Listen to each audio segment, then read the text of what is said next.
বাগেরহাটের হযরত খানজাহান রহমতুল্লাহি আলাইহির মাজার সংলগ্ন দিঘিতে কুমিরের মুখে একটি কুকুর পড়ার ভিডিও সামাজিক মাধ্যমে ব্যাপক ভাইরাল হয়েছে। তবে এই ঘটনাকে ঘিরে ছড়িয়ে পড়া অনেক তথ্যই সঠিক নয় বলে জানিয়েছেন সংশ্লিষ্টরা।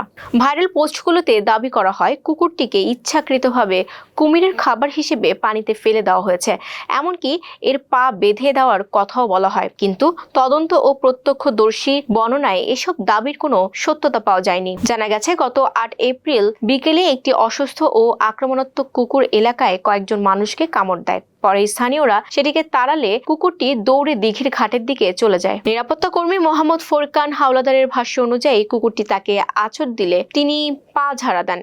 এতে কুকুরটি নিয়ন্ত্রণ হারিয়ে দিঘিতে পড়ে যায়। এরপর পানিতে থাকা কুমিরটি সেটিকে ধরে পানির নিচে নিয়ে যায়। প্রত্যক্ষদর্শীরা জানান, কুকুরটি আগে থেকেই অসুস্থ ছিল এবং মানুষ ও গৃহপালিত প্রাণীর ওপর আক্রমণ করছিল।